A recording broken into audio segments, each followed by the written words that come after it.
We are going to have a keynote address from one special person. He's an economist, he's a business mogul, he stays in the UK and Ghana very frequently and also moves across the country because he's just not thinking locally. He's starting here, but he's thinking global and he's making sure that the impact is felt around the world. And when we are mentioning business moguls around the world, he's making sure that there is a Ghanaian amongst them. Ladies and gentlemen, I want you to help me welcome Dr. Sam Ankrah, who is going to be with us. Please speak up.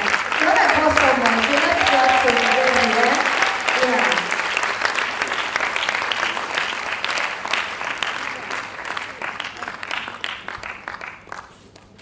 I hope you can hear me from the back. Good morning to everyone once again. Mr. Chairman, my fellow speakers and guest presenters, all invited guests, my dear students, I am honored to have been asked to give the keynote address for this summit and to share my thoughts on developing entrepreneurial youth. Indeed, the youth, their progression and development are issues very dear to my heart. Hence, my eagerness to abandon any schedule and heed to the call when invited. Let me use this opportunity to thank the organizers for inviting me once again. I'm grateful. I have not come to address you. Neither have I come to give you a lecture or an instruction. I have really come to discuss a problem with you, for us to deliberate and find solutions, when ultimately the student, the lecturer, and the government who makes the policies understands it.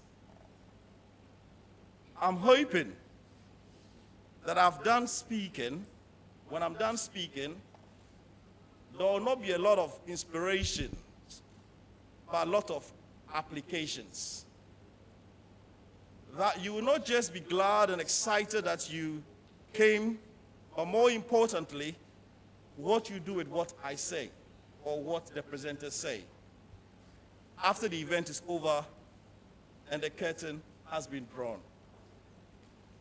I am here to encourage you and also help you understand critical decisions you may make moving forward. This speech is not about me or how well I speak, but it's about you. The success of this gathering is not a standing ovation, but it's about walking out here, every one of you, with a game plan. My talk or the speech is not to let me feel good. However, it's to help you get good. So I want us to have this understanding. It wasn't too long ago when I was in the same position as many of us here today. And I'm still a young man, young man at heart. Where I was overwhelmed by possibilities and yet unsure of how to proceed to my next step. I felt the different pressures internally from my own personal dreams and aspirations, and externally from society expectations. I remembered all the sacrifices made by my family to get me to this point, and the hope reposed in me to make a better life for myself. I didn't want to disappoint myself or those who were relying heavily on me to succeed. And I'm sure many of us here today can relate, and that probably feel that you're at an important crossroads. Ladies and gentlemen, dear students, this summit theme is developing an entrepreneurial youth. So may I ask, what is an entrepreneurial youth? Since we are an academic certain, and I don't want to disappoint any of the many scholars present, kindly permit me to break down the term and define each word. The Oxford Dictionary defines an entrepreneur as a person who makes money by starting or running business. Especially, this involves taking financial risk. That's the dictionary's definition. Now, Investopedia also defines an entrepreneur as an individual who creates a new business, bearing most of the risk and enjoying most of the rewards. From these two definitions, it is evident that in the DNA of an entrepreneur is to take risk in returns for rewards. Now let's move to defining youth, a category that almost all of you fall into. According to the United Nations, there is no universally agreed international definition of the youth age group. For statistical purposes, however, the United Nations, without prejudice to any definitions made by member states, define youth as those persons between the ages of 15 and 24 years old. The Africa Charter of the African Union defines youth as persons between the ages of 15 and 35 years. According to this definition, Africa can be described as a youthful continent. According to statistics from the Mo Ibrahim Foundation in 2020, Africa's population under 35 represents 1 billion people. That is 540.8 million between the ages of 1 month to 14 years old and 554.5 million between the ages of 15 to 34 years old, amounting to a whopping 22.7% of the world's total population. Ghana is no exception to the continental trend. We're generally a young population with approximately 57% of all Ghanaians being under the age of 25. That is from the 2020 consensus or census. When I see such statistics, it excites me because it means that as a country and a continent, we have a vast amount of potential and human capital to harness. The question is this the real situation? Isn't it ironic when universities like ours, built over years, 60 years, purposely to produce creative individuals, and yet most of the basic of basic, that is our agriculture, over the years have not seen any enhancement, progress, technological advancement from these institutions. Our curriculum and academic exercise have been mainly theory with less practical thinking and room for creativity. China just started growing cocoa and have built an advanced technological ecosystem around it to increase in productivity, time, and profitability. The introduction of greenhouses, drying plants, high technological equipment from planting to harvesting has made them a game changer overnight in the business where African giants like Ghana and Cote d'Ivoire has played duopoly for several decades. And yet, our farmers are still using archaic rudiments and methods. Yet, an university like ours, which has existed several years, have not been able to support the industry with our entrepreneurial creativity. Because our structure of education has not given us yet the room to be creative and innovative with our ideas or our dreams. But there is a time when education progresses from just producing labor force for a country. It moves into efficiency-driven phase with beginnings of high standard curriculum and assessment. Then to thinking schools, where we prepare great entrepreneurs, workforce, and experts suited for global market. This is the dimension which I require managers of our institutions to lift these schools into. And this is where I require you, dear friends, to get yourself into. We are in an era where we either innovate or we die in every facet of our human living. Entrepreneurs are more than ever needed than before in our societies.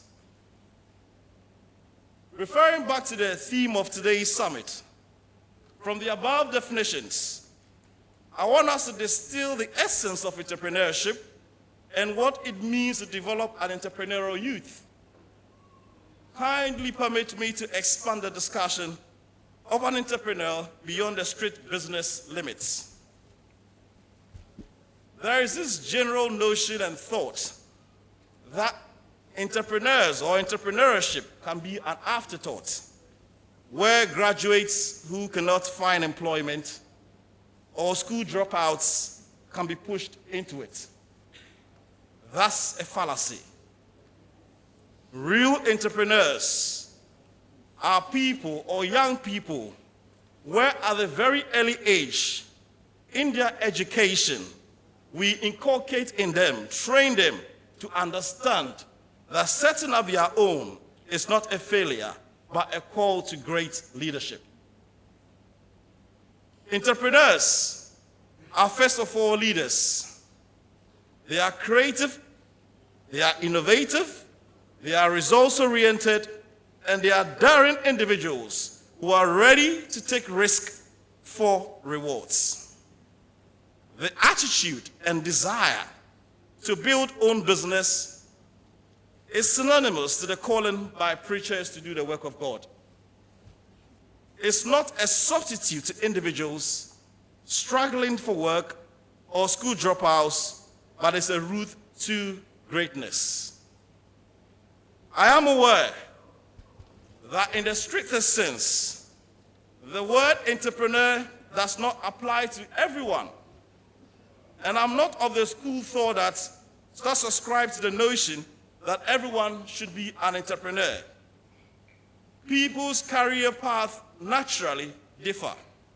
And I do not think everyone should be boxed into an entrepreneurship, or indeed should be hailed as a superior career choice. However, what I do believe that by examining the mindset of entrepreneur and gathering the nuggets from these perspectives can aid the youth whatever career path they choose to take. What do I mean when I say entrepreneurial mindset? To me, it's what Henry Ford said, the founder of Ford Motors Company, sums it up in the best possible way when he said, whether you think you can or you think you can't, you are right. Whether you think you can or you think you can't, you are right. This implies that if you think positively, you are right. When you think negatively, you are right. It starts from having a positive mental attitude. Your mind is an amazing mechanism. When your mind works one way, it can carry you forward to outstanding successes. But the same mind, operating in a different manner, can produce a total failure. The mind is the most delicate, most sensitive instrument in all creation. The body reflects the diet it feeds in. On the same token, the mind is what is fed. It starts from your mindset. The entrepreneurial mind should first believe that it is possible and it can be done. Where do you see yourself in the next 5 years? Are you thinking of getting into one of these top corporations in town? Or you are looking to set up a top corporation? The greatest philosopher who ever lived on this earth, the carpenter's son, said, and I quote, "As a man thinketh, so shall he be." You become what you think about. If you're looking to be an employee, you will be an employee. If you're looking to be an employer, you will be an employer. It starts from the thinking. Nothing has ever been achieved or done without first going through a thought process. For a dreamer who dared to step out of the comfort zone and wanting to be part and not wanting to be part of statistics or the status quo, but dared to be different and take a leadership role or entrepreneurial responsibility. It is ultimately a positive mindset that has a vision of what can be done or needs to be done. That doesn't mean to say that there aren't days when you don't feel low or down. It just means that you create mechanisms that lift you from such moments and keep you in positive track. For example, I have been through several situations in my career, and failure is part of the process to build experience to move on to whatever you want to do. So in making decisions of taking an entrepreneurial position, understand that it will not be easy, it will not be glossy, but it is a process that you have to go through to attain the ultimate. How else can we develop the entrepreneurial mindset in young people like yourself? My list by no means is exhaustive, but it's a summary of my experience on this journey and lessons I have learned. One of the most important things is to take risk. Most, if not all, definitions of entrepreneurship, as I've given earlier, involve the element of risk-taking, and indeed is essential in the whole concept. Taking risk can seem very countercultural in a rather conservative society such as ours. But to develop entrepreneurial mindsets, we must learn to take calculated risk. To do this, we must first overcome our fears. It has been said that fear stands for F, false, E, evidence, A, appearing, and R, real. So fear actually is false evidence appearing real. I have found this to be accurate description.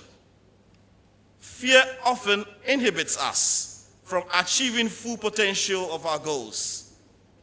Fearlessness is a must trait to develop, to become an entrepreneur or developing an entrepreneurial mindset. And more of it developed, the stronger it becomes.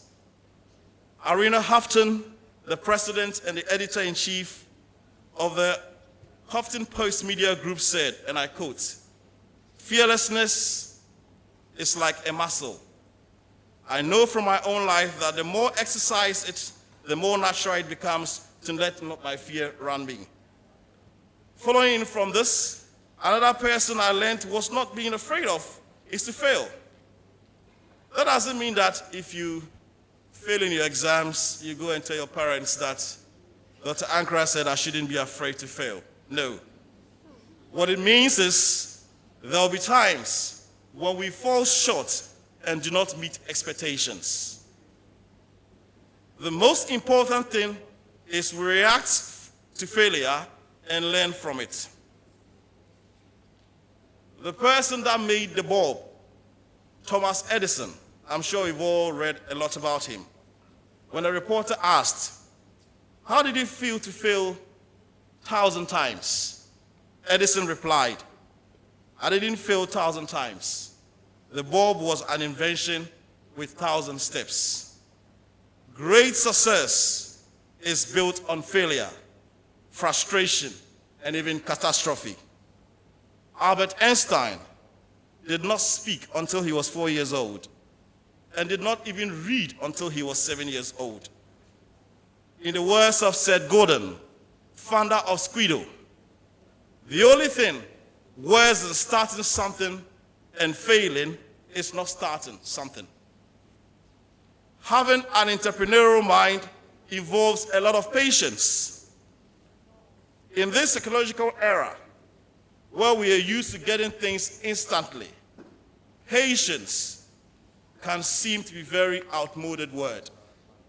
However, developing an entrepreneurial mindset means being patient on at least two levels, with yourself and with the process. Whatever career path that you choose is a journey which requires time and patience to develop. Dangote once said, and I quote, "You could easily tell that hard work and perseverance go in hand with patience. We often hear people say patience is worth it, yet we don't practice it. I did, and look at how well it worked out for me." Unquote. Let's learn from one of the masters and work with patience and perseverance. Many of you are going to start your careers or at the start of your careers, and at this juncture, you shouldn't be afraid to start small. As the saying goes, don't despise the beginnings, the humble beginnings, or the small beginnings. My journey is a testament. As you can see me starting here, I wasn't born great or born a big man, but hard work on knowledge, skills, and developing my ideas so that I can be the man I present before you today. I wouldn't have gotten to where I am without the help of a close circle of trusted friends. The right friendship groups can make or break your career. I have heard friends pulling together to develop ideas and business, which can be very worthwhile ventures. We have clear examples of this in Ghana in entrepreneurial landscape. The friendship between Osei Kwame Despite Group and this Ofori, CEO of Special Investment, is one of the world emulating looking at mutually beneficial friendships. The co-founder of LinkedIn, Reid Hoffman, said, "The fastest way to change yourself is to hang out with people who are already the same way you want to be." Friendships are those who I would describe as being in your inner or closer circle, but that doesn't prohibit you from extending your wider network and making the most of your social connections as well. I heard it earlier, social media makes developing network much easier and accessible. Therefore, be careful how you engage social media and how you present yourself. Many potential employers and clients may form an opinion, whether it's positive or negative, based on how your social media interactions are. My advice is, make sure you put your best foot forward in all social media engagements. Networking doesn't only happen virtually. It is important to also network physically. You are blessed to be in a university environment where everyone you turn to are potential network. Your colleagues, your lecturers, your administrators, your service providers, your guest speakers like ourselves, are all groups of people you can network with. Make the most of your campus experience network. Your future self will be very thankful for that. One important thing I'd like to share with you with regards to developing the young entrepreneurial mindset in young people is something I think particularly important for most of you at this stage of your career and development. Please do not look at your degree as just a piece of paper. It is the embodiment of the development set of knowledge and, most importantly, transferable skills that stand you in good stead for the future. I'm talking about your presentation skills, your communication skills, your negotiation skills, your marketing skills, and your leadership skills. Make the most out of these skills, refine them, and polish them. Your ability to master such skills will enable you to stand out of the crowd and achieve your set goals and be a true entrepreneur or leader. Everything rises and falls on leadership. Most people don't believe me when I say that, but it's true. The more you try to do so in life, the more you find out that leadership makes the difference. Any endeavor you want to undertake that involves other people will live or die depending on leadership. As you work to build your organizations, remember this: your personnel will determine the potential of the organization. Your relationships will determine the morale of the organizations. Your structure will determine the size of the organization. Your vision will determine the direction of the organization. Leadership determines the success of the organization. As I draw my address to a close, I wish you success. Pursue your dreams. Desire excellence. Become the person you were created to be, and accomplish all that you were put on earth to do. Leadership will help you to do that. Learn to lead, not just for yourself. And as you reach the highest level, don't forget to take others with you to become leaders of tomorrow. I want to wish you all the best in whatever career paths you decide to embark on, and I hope that the few insights I have shared with you today will prove useful and encouraging along the way. Thank you for having me.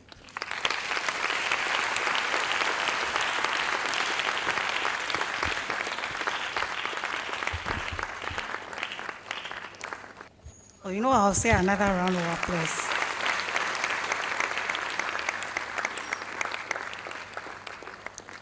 Thank you so much, Doc. That was quite insightful.